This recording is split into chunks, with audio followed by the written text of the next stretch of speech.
HighBridge, a division of Recorded Books, presents The Wrong Hands, a new Detective Miller novel by Mark Billingham, read by David Threlfall. For Claire, Katie, and Jack. He was a stone-cold mechanic out of Miami with a job to do. Just a regular killing. Just some punk who was going to get what was coming to him. It would be a snip. The train now standing at platform 2 is the 8:37 to York, calling at Bolton-le-Fylde, Preston, Blackburn, Accrington. He downed 2 fingers of beam and checked the clock strapped beneath his left arm. The weight of it felt good, like an old friend. Burnley, Manchester Road, Hebden Bridge. He slapped a 5 on a 10 for the bartender and slid off the bar stool. It was time for work. Travellers are reminded that there is no buffet service available on this train. We apologise again. Oi, Andy. Oh, sorry, Keith, I was... Yeah, miles away, course you were. Where the heck have you been? I said 8:30 under the clock, it's nearly 22. Slack stared and shook his head. Bloody hell, what have you come as? Andy Bagnall self-consciously pulled his shirt down over his beer gut and adjusted his ponytail. We're supposed to be inconspicuous, you dozy twonk. I am inconspicuous. In a Hawaiian shirt? You look like you puked up on it. Oh, this is from Florida. My auntie got it from me from when she went to Disney World last Christmas. Slack wasn't listening. He was staring across the busy station concourse towards the public toilets. Bagnall watched him, and then, for want of anything better to do, he stared as well. Keith Slack thought this was definitely his best plan ever. Businessmen carried all sorts of valuables in their briefcases: laptop computers, mobile phones, wallets, eye-fags. Businessmen had to pee. Businessmen had to pee with 2 hands. Nobody kept one hand on their briefcase and tried to wrestle out their old fellow with the other, and no businessman wanted wee on the bottom of their briefcase, so they put it down a reasonable distance away from the urinal.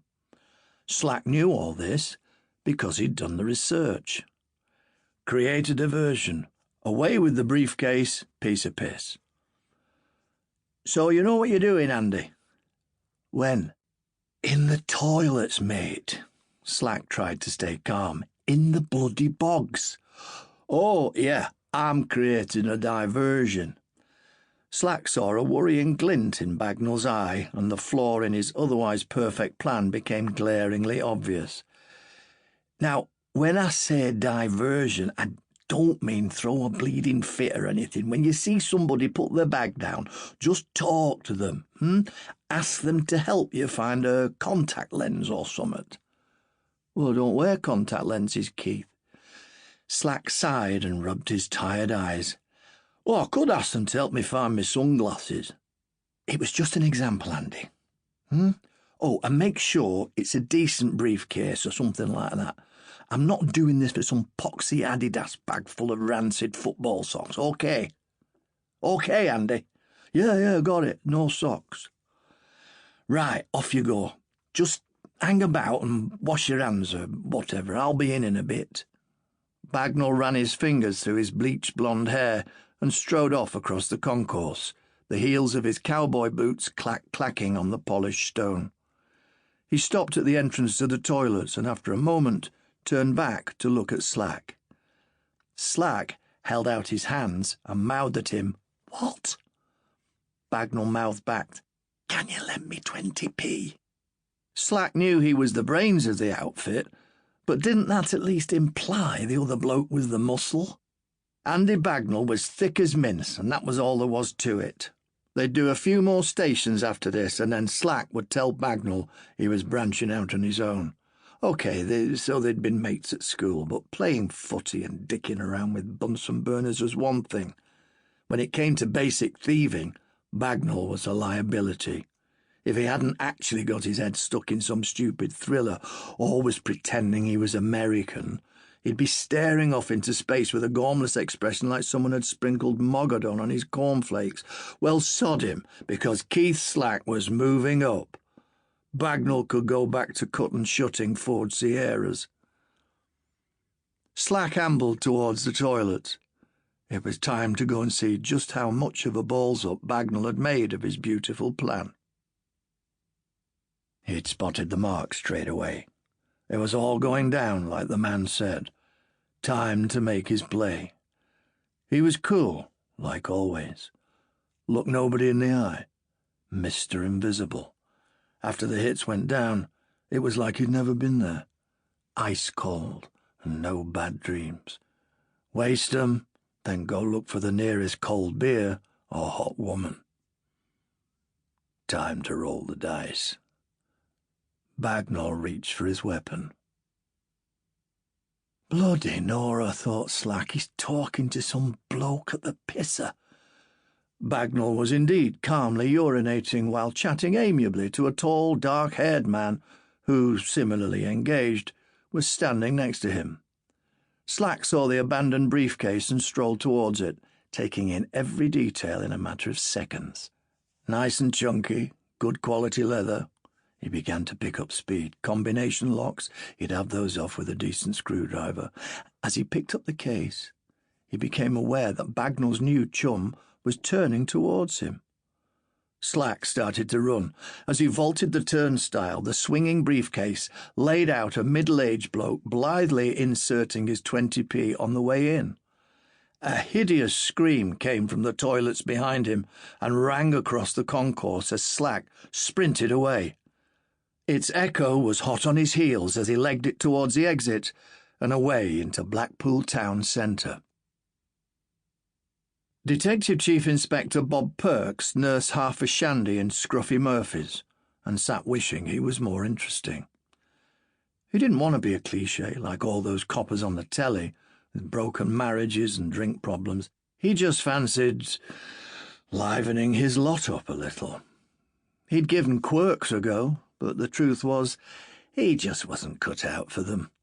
He wasn't religious, he didn't have any strange hobbies, or normal ones come to that, and with the exception of Michael Bublé, who he adored, he thought most music was rubbish. He wasn't like some coppers he could mention. Rats and ballroom dancing, for pity's sake. Bob Perks's life was comfortable and ordered, if a little on the dull side. An unemployed good-for-nothing from Wood Plumpton and an over-imaginative grease monkey from Mearside were about to change things. When his mobile phone rang, Perks froze. He kept meaning to change the Bublé ringtone, Everything, his signature song, but could never bring himself to because Bublé was the business. He shrugged at the pinched faces of the lunchtime regulars as if to say, "I'm not an idiot. I'm a high-ranking police officer, so get over it." "Sir," DS Dominic Baxter was trying to sound efficient, but Perks could hear laughter in the background. "Well, I'd better be good, Dom. I'm having my lunch." There's been a robbery at the station, sir." "So let robbery handle it. We're watching Draper." "Well, that's just it, sir. It was Draper that got robbed." Perks put down his drink. "I'm listening, DS Baxter." "Well, Draper was talking to some bloke in the toilets. Of course he was. He puts the case down and a second bloke grabs it and legs it out the box. This other bloke hurdles over the turnstile, whacks somebody in the face with the briefcase while he's at it, and—" Baxter hesitated. Perks took another sip of beer. Well, at least things were livening up. "Sounds like our luck's in, Dominic. Now we can have a look in the case without blowing the surveillance. Not that we don't have a pretty good idea what's in it." "We haven't got the case, sir. The bloke who nicked it got away." There was more laughter in the background. Perks hissed into the phone. "What about Draper? You lost him as well?" "Oh, no, sir. We know exactly where he is. Fact is, he had a little accident. Zipped up in a bit of a hurry. He's in Victoria Hospital. Let me get this straight, Baxter. Draper is about to meet Wayne Cutler and hand over the briefcase. After a 3-month operation, we're about to tie the Cutlers to George Penades' murder, and you watch some tuppenny-halfpenny tea leaf waltz off with the evidence while Draper's eyeing up some bloke's todger. That's about the size of it. Are you trying to be funny, Baxter? We didn't want to blow our cover, sir. Perks took a deep breath. He seriously needed that quirk. A decent amphetamine habit, say. This bloke that Draper was trying to pick up, you did work out that he might have been in on the briefcase snatch. We didn't actually work that out, no, sir. Right. He sort of melted away in the melee. Melee? It means confused fight or a scuffle. I know what it means, Baxter. Yes, sir. And Cutler never showed. Oh, yeah, he showed. That's something. You get pictures? Well, no. Actually, it was him who got whacked in the face with the briefcase. Better make that a crack habit, Perks decided. A serious one. He's on the way to the Vic as well, Baxter said. Concussion and a suspected broken collarbone. Perks recognised the laughter in the background now. D.C. Stewart Knight. He'd have that jumped-up little tip for breakfast. He stood and wedged the phone between ear and shoulder as he struggled to put on his coat. Nobody move. I'm coming in.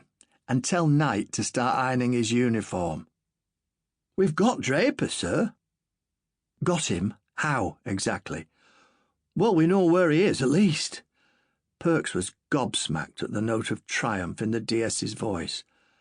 And what do you propose to hold him on, Baxter? Indecent exposure? That's a thought, sir. He was in a public toilet, you idiot. Perks's growl rendered the entire saloon bar silent. He couldn't be arsed with more apologetic shrugging because he had work to do. He had to find the poor bugger who'd stolen that briefcase before Wayne Cutler did. Within half an hour, they were back at Slack's place. Bagnall sat slurping Fanta as Slack set about the briefcase with a rusty screwdriver. I have to say, Ander, that was cracking. You did really well, mate. The man wasn't telling him anything he didn't know. The mechanic shrugged and took another hit of bourbon. He knew he was the best. Oh, cheers, Keith. I didn't actually do anything, really. I was just a bit nervous, so I went for a waz and this bloke just came up and started talking to me. He was dead friendly. Slack smirked at him. Probably your shirt, mate. Bagnall smiled. He'd known the shirt was a good idea. Then he got it. I don't think I like your insinuations there, Keith. And the briefcase flew open. He'd seen dough before, lots of it, and it always looked great. It looked like freedom. It looked like, Jesus H. Christ on a bike, Keith. There were rings, 4 massive signet rings, 2 gold sovereigns, one that looked like it had a ruby set into it, and a huge square one embossed with the letters GP.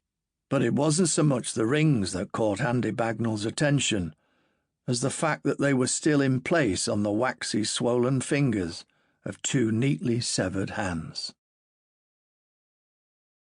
Step 1. Sambas and Sausages. Chapter 1. If it looked to the casual observer as though Detective Sergeant Declan Miller's mind was not on his job, that was almost certainly because it wasn't. Miller had a butterfly mind, if you were being generous, or was just easily distracted, if you weren't, which meant you had the misfortune to be working with him.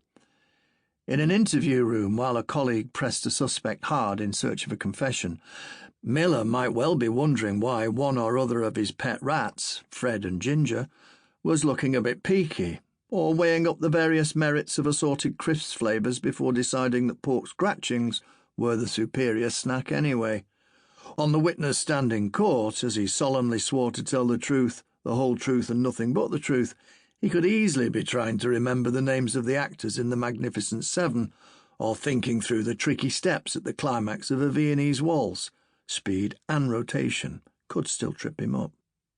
or trying to decide which was the best fish, or what it would be like to wrestle a chimp, or why those idiots who couldn't find San Jose or Amarillo didn't just buy maps.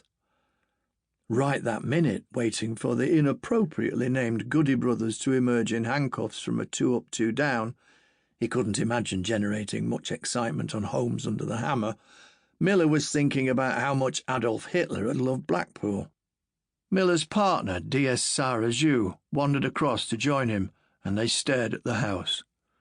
It boasted a garden that would have given Monty Don the heebie-jeebies, several boarded-up windows, and a front door which had been somewhat forcefully distressed by a metal battering ram half an hour earlier. "Oh, I like what they've done to the place," Zhu said. She looked to Miller, waiting for a reaction. It was about as close as she was willing to get to a pithy remark, to the use of pith in any context. As someone she could imagine making a similar remark himself, she was sure Miller would appreciate it, but he didn't appear to. She shrugged, said, "Suit yourself." Miller turned to her. "Here's something I bet you didn't know." Zhu steeled herself. She was by now well used to Miller's tangential observations, or the inexplicable delight he took in passing on information neither she nor anyone else needed to know. "Blackpool was a legitimate military target during the Second World War," Miller said. "It was right up there." "Was it?" "Too bloody right it was, Posh." Zhu didn't mind the nickname anymore, though she still wasn't quite sure why Miller persisted in using it. "Because when it's pronounced correctly, Zhu sounds like Zhu," he'd told her the last time she'd raised the issue. "Zhu, which is basically just posh gravy, right?" "Yes, I do understand the reasoning. Hence, Posh. It's a daft nickname, that's all." "I understand that too. I'm just not sure what nicknames are for." "Well, they're not for anything," Miller had said.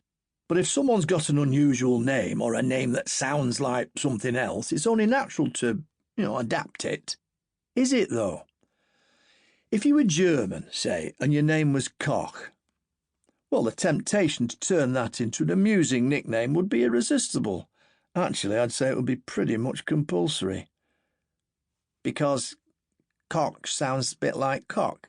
"Because it sounds exactly like cock." "It actually means cook." "Not the point. I'm simply pointing out that nicknames are a thing, especially with coppers, and that almost everyone has one at some point." "Actually, I'm not sure I've got one. Unless I just haven't heard it." "Oh, people call you all sorts of things." Zhu had smiled, then turned away. "But I'm not sure you'd want me to tell you what they are." Now, for reasons that Zhu was still unable to fathom, Miller was continuing to blather on about the Second World War. "They made Wellington bombers here, and they used the place to house thousands of troops on leave. Like I said, a legitimate target. But Hitler specifically told the Luftwaffe not to bomb the place because it turns out he was a bit of a fan. No doodlebugs on Blackpool. 9. When the Germans won, which, spoiler alert, they didn't, Adolf was planning to make Blackpool the holiday destination of choice for Nazis in need of a bit of R&R. Maybe there were a lot of Nazis who liked donkey rides and roller coasters. I don't know the ins and outs of it, but by all accounts, he was all set to stick a massive swastika on top of the tower." He nodded to where the tip of the tower was just visible in the distance. "Maybe a revolving one or something. As I said, I don't know the details." "Right," Zhu said. "Thanks for sharing." They both turned at the commotion in the front door and watched as half a dozen uniformed officers escorted Josh and Jason Goody from their home and attempted, amid a barrage of vituperative effing and jeffing, to get them into the back of a police van. Miller turned to see an old woman watching from next door's garden, shaking her head, arms firmly folded. "I'm sorry about the language," he said. The old woman shrugged, then waved at the prisoners, who had presumably not been the loveliest of neighbours, before letting the pair know exactly what she thought of them with a torrent of shouty filth that made Josh and Jason sound like children's TV presenters. "Glad to be of service," Miller said.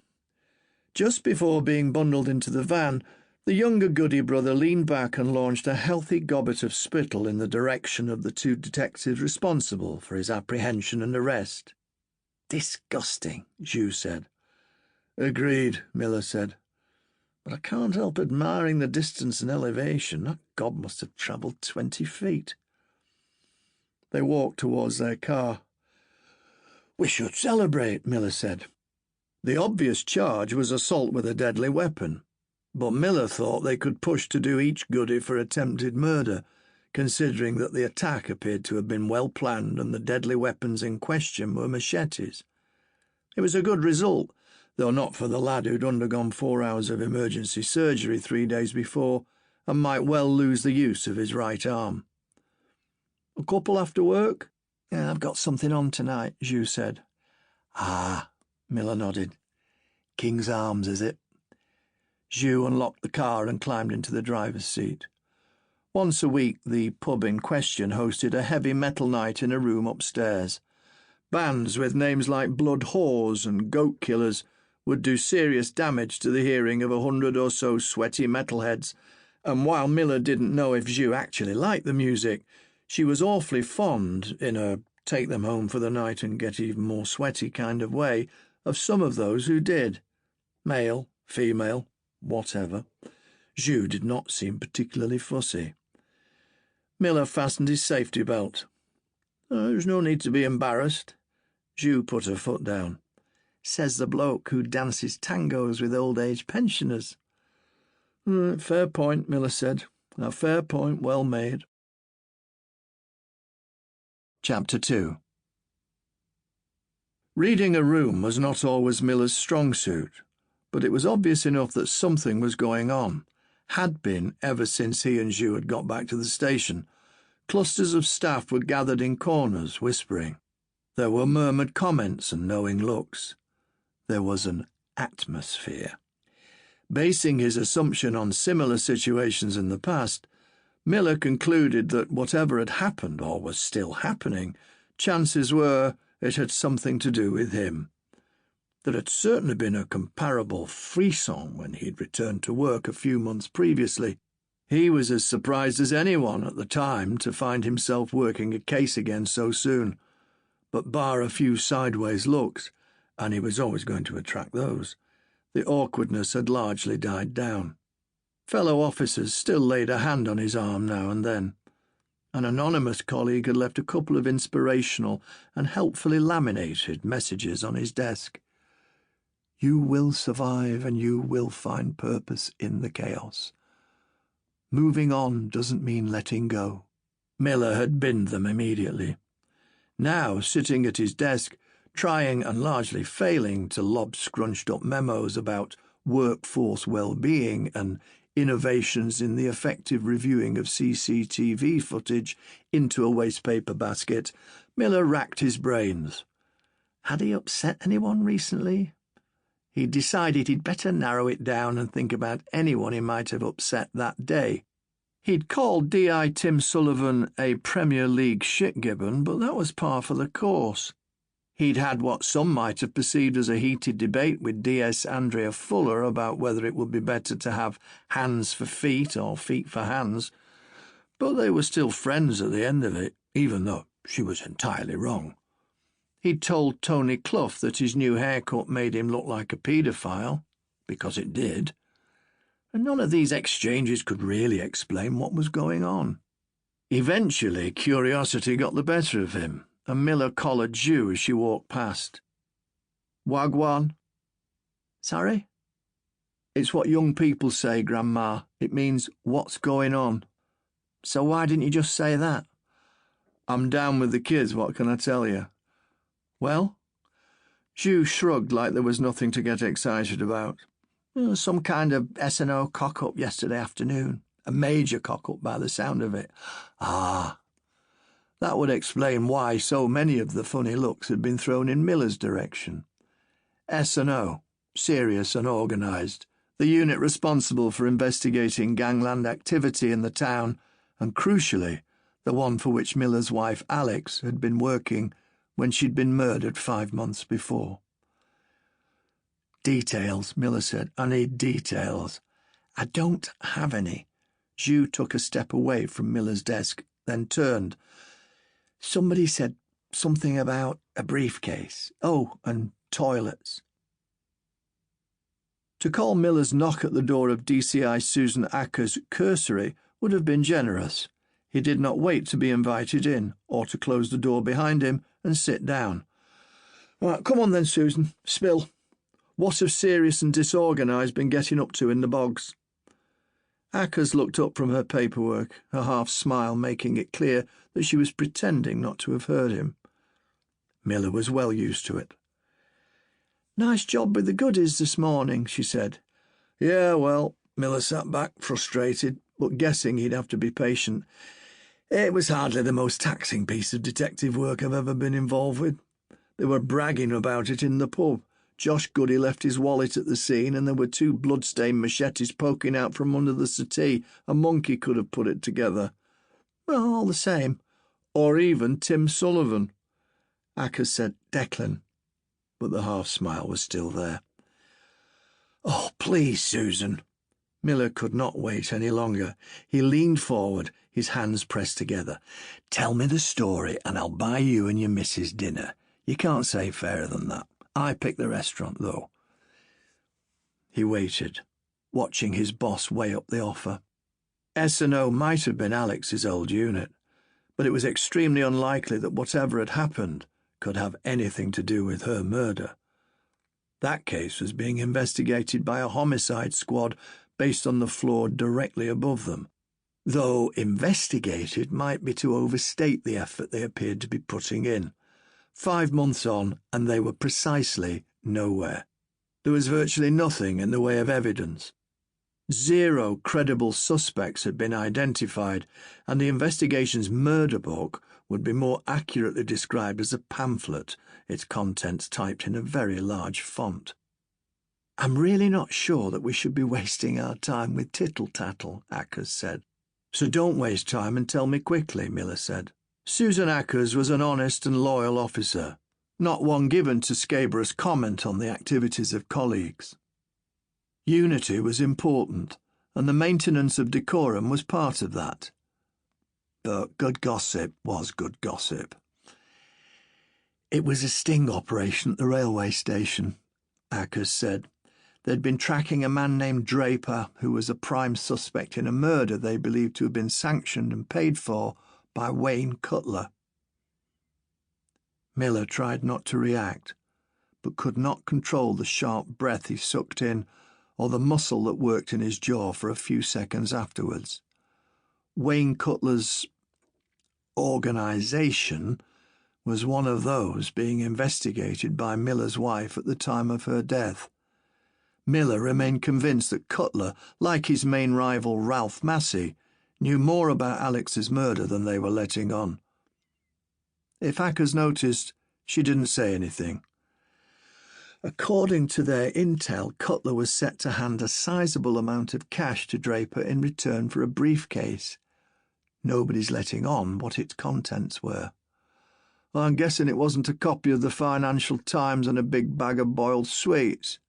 Well, whatever it was, the briefcase has gone missing and Cutler ended up in hospital. Please tell me it was nothing trivial. Well, they're keeping him in overnight, but I don't think it's particularly serious. Shame, Miller said. So how did this operation go so tits up then? By all accounts, there was some kind of incident in the gents. Yes, I heard. Now Miller was trying not to smirk, but not very hard. The briefcase was pinched by a couple of lads who I very much doubt had any idea what was in it. So, there we are. The transaction between Cutler and Draper never actually happened, which is why no arrests were made and why there's a lot of red faces on the top floor. Actually, this bloke Draper ended up in hospital as well.